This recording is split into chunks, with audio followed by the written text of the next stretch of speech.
हम बात कर रहे हैं चैप्टर नंबर 1 माइक्रो इकोनॉमिक्स के डिफरेंट पार्ट्स की, जिसमें आज हम उसके आखिरी पार्ट की बात करेंगे। इस वीडियो को देखने से पहले अच्छा होगा कि आप इसके प्रीवियस पार्ट्स को देख लें, जिससे आपको और अच्छे से इस कॉन्सेप्ट की क्लैरिटी आ जाए। पिछले पार्ट में हमने देखा था कि why PPF was concave shaped. उसमें हमने opportunity cost, marginal rate of transformation, उन चीज़ों की बात की थी। आज इसको आगे बढ़ाते हैं और देखते हैं कि क्या पीपीएफ कॉनकेव की जगह पे कोई और शेप का भी हो सकता है क्या। तो हम देखते हैं कि पीपीएफ दो और तरीके का हो सकता है। पहला पीपीएफ कॉन्वेक्स हो सकता है, दूसरा पीपीएफ स्ट्रेट लाइन हो सकता है। पहला पीपीएफ कॉन्वेक्स हो सकता है, दूसरा पीपीएफ स्ट्रेट लाइन हो सकता है। तो पीपीएफ कॉन्वेक्स तभी होगा जब आपका एमआरटी डिक्रीजिंग होगा। आपका पीपीएफ तब कॉन्वेक्स शेप का होगा जब आपका एमआरटी डिक्रीजिंग होगा।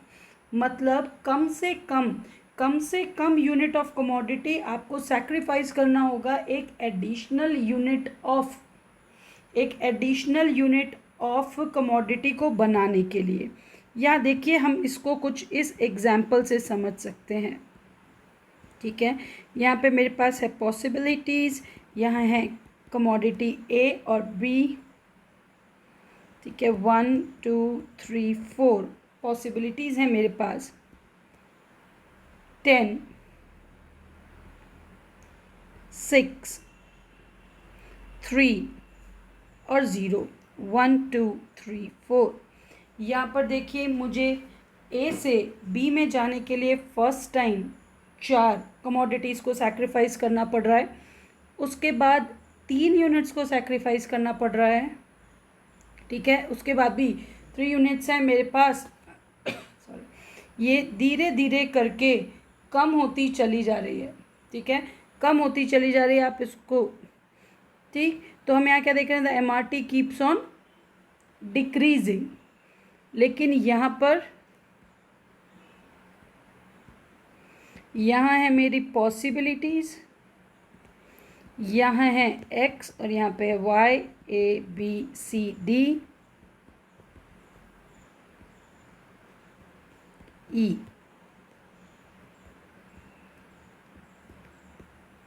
यहाँ देखिए,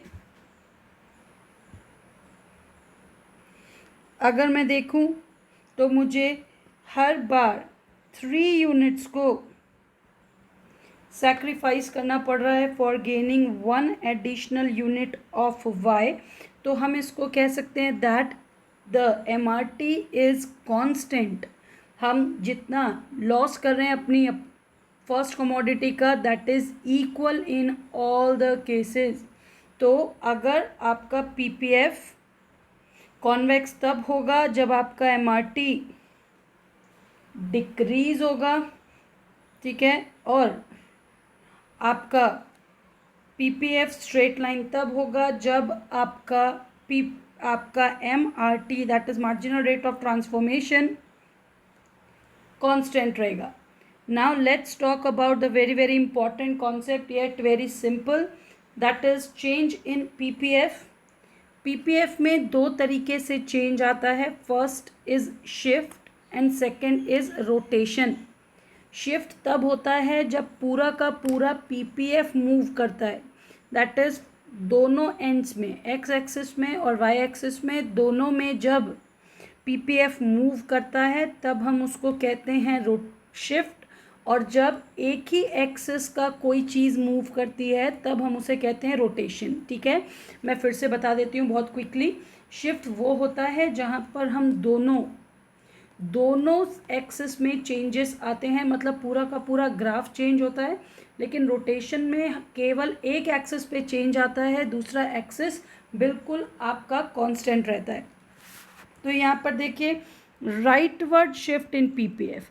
अच्छा, ये कुछ छोटे छोटे कॉन्सेप्ट्स हैं जो आपको याद रखने हैं। जैसे कोई भी चीज़ जब बढ़ती है तो वो टूवर्ड्स एरो जाती है। जब भी कोई चीज़ बढ़ती है तो वो टूवर्ड्स एरो जाती है। और जब भी कोई चीज़ कम होती है तो वो टूवर्ड्स ओरिजिन आती है। ठीक है, जब भी कोई चीज़ बढ़ती है तो वो टूवर्ड्स एरो जाती है, और जब भी कोई चीज़ कम होती है तो वो टूवर्ड्स ओरिजिन आती है। ठीक है, तो हम यहाँ पे क्या देख रहे हैं, राइट वर्ड शिफ्ट। हम बात कर रहे हैं बेटा किसी कारण से, किसी कारण से आपका, किसी कारण से आपका बढ़ जाए, क्या आपका बढ़ जाए रिसोर्स, आपका बढ़ जाए प्रोडक्टिव कैपेसिटी, आपका बढ़ जाए टेक्नोलॉजी मूवमेंट्स, तो उस केस में क्या होगा, उस केस में हम पहले से ज़्यादा चीज़ों को और बना पाएंगे। तो आप यहाँ पे देखिए, हमने यहाँ पर ये पी हमारा ओरिजिनल पीपीएफ है, वो हम मूव कर रहे हैं टूवर्ड्स एरो। लेकिन यहाँ ध्यान रखना है, this is for both the goods, मतलब यहाँ पर goods for X axis and goods for Y axis, दोनों की प्रोडक्टिव कैपेसिटी बढ़ रही है या दोनों से रिलेटेड रिसोर्सेज बढ़ रहे हैं। तो उस केस में हमारा जो पीपीएफ है वो टूवर्ड्स राइट शिफ्ट करेगा। ठीक है, कोई भी चीज़ जब टूवर्ड्स राइट जाती है, टूवर्ड्स एरो जाती है, तब हम उसे कहते हैं कि हमारी चीज़ें बढ़ रही हैं। ठीक है, लेकिन शिफ्ट में याद रखना है, this is for both the goods. ठीक है, and the same applies here in case of leftward shift. किसी कारण से आपके रिसोर्सेज में कमी आ जाए, आपकी प्रोडक्टिव कैपेसिटी कम हो जाए, आपकी टेक्नोलॉजी में डिग्रेडेशन हो जाए, अगर ऐसा कोई भी सिचुएशन आ रहा है, तब हम उसे कहते हैं कि अब मेरी जो प्रोडक्टिव कैपेसिटी है वो कम हो जाएगी, और अगर मेरी प्रोडक्टिव कैपेसिटी कम हो जाएगी तो मेरा पीपीएफ टूवर्ड्स ओरिजिन चला जाएगा, दैट इज़ टूवर्ड्स लेफ्ट। तो ये है मेरा ओरिजिनल पीपीएफ और ये होगा मेरा new PPF in case of when there will be decrease in the resources और टेक्नोलॉजी। ठीक है, तो शिफ्ट दो हैं, एक है राइटवर्ड शिफ्ट। कब होता है राइटवर्ड शिफ्ट? जब रिसोर्सेज बढ़ जाएं, जब टेक्नोलॉजी पहले से इम्प्रूव हो जाए, प्रोडक्टिव कैपेसिटी बढ़ जाए, लेकिन किसकी? बोथ द गुड्स की, तब हम उसे कहते हैं शिफ्ट। ठीक है, तो राइटवर्ड शिफ्ट और उसका जस्ट ऑपोजिट, दैट इज आपका प्रोडक्टिव कैपेसिटी कम हो जाए, आपकी टेक्नोलॉजी गिर जाए, आपके कुछ ऐसी नेचुरल कैलामिटीज़ हो जाएं, वो कहलाता है लेफ्टवर्ड शिफ्ट। ठीक है, अब आती है बारी रोटेशन की। रोटेशन का मतलब मैंने आपको बताया कि जब वन गुड्स की कैपेसिटी पे किसी भी प्रकार का कोई फ़र्क पड़ता है, तब हम उसे कहते हैं रोटेशन। ठीक है, तो यहाँ पे देखिए दो चीज़ें हैं, हम देख रहे हैं पहले कमोडिटी ऑन एक्स एक्सिस में चेंज आए, तो यहाँ पर हम कह सकते हैं पहला ले लेते हैं, चलिए इंक्रीज़, और दूसरा ले लेते हैं यहाँ पे डिक्रीज़। हम कह रहे हैं कि एक्स कमोडिटी में की प्रोडक्टिव कैपेसिटी में चेंज आया है, मतलब वाई कांस्टेंट रहेगा। तो उस केस में अगर एक्स बढ़ रहा है तो वो टुवर्ड्स एरो जाएगा, लेकिन वाई कांस्टेंट रहेगा तो हम इसको कुछ ऐसे जोड़ेंगे, तो ये बनेगा आपका नया PPF, that is A B dash. ठीक है, जब एक्स एक्सिस की कमोडिटी में चेंज आएगा तो हम उसको आगे बढ़ाएंगे, वैसे ही जब डिक्रीज होगा तो ये टुवर्ड्स ओरिजिन जाएगा, और ए तो वैसे का वैसा ही रहेगा, तो this will be your new PPF A B dash. तो यहाँ पर एक्स कमोडिटी में चेंजेस हुए हैं, इसलिए हमने वाई को ऐसा ही रखा है, लेकिन एक्स में केवल चेंज किया है। और अगर मैं वाई कमोडिटी की बात करूं तो चलिए यहाँ पे हम इसको ले लेते हैं इंक्रीज़, यहाँ हम इसको ले लेते हैं डिक्रीज़।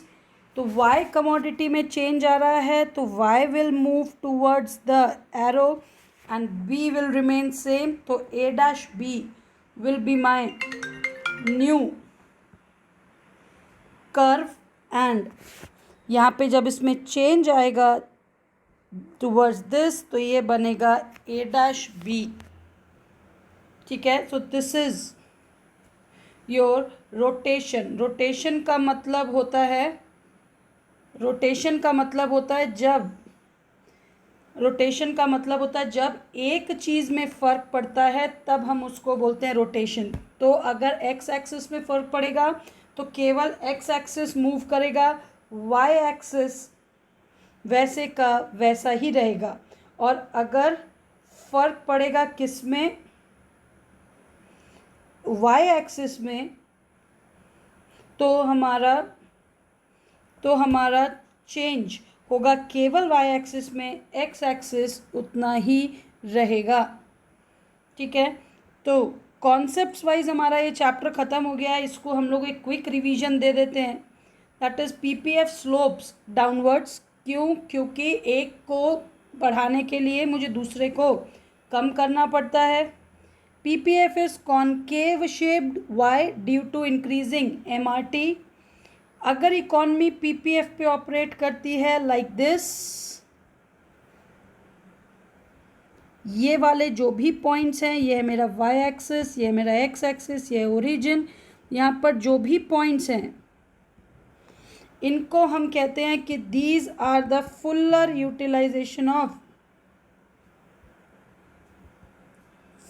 यूटिलाइजेशन ऑफ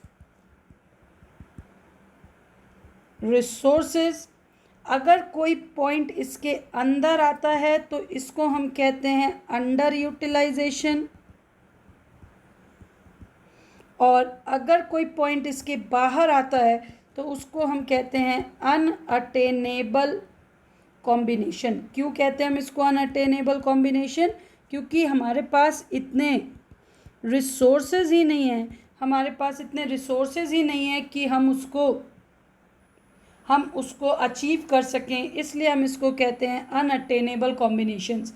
लेकिन हो सकता है आपको कल को एक क्वेश्चन आए कि बताओ ऐसा हो सकता है क्या कि हम अनअटेनेबल कभी अचीव कर जाएं? तो आप क्या बताएंगे? अगर किसी कारण से ग्रोथ ऑफ रिसोर्सेज हो जाए, टेक्नोलॉजी बढ़ जाए, प्रोडक्टिव कैपेसिटी बढ़ जाए, तो शायद हम उसकी तरफ थोड़ा सा मूव कर सकते हैं। ठीक है दोस्त, तो ये है आपका chapter number 1, introduction to microeconomics, जो हमने 4 पार्ट्स में कवर किया है। प्लीज़ लाइन से वीडियोस देखिए। आई होप आपको ये क्लियर हो जाएगा। किसी भी टाइप का कोई suggestions, feedback are most welcome. Please मुझे कमेंट बॉक्स में बताइए कि हाउ डज़ इट फील्स।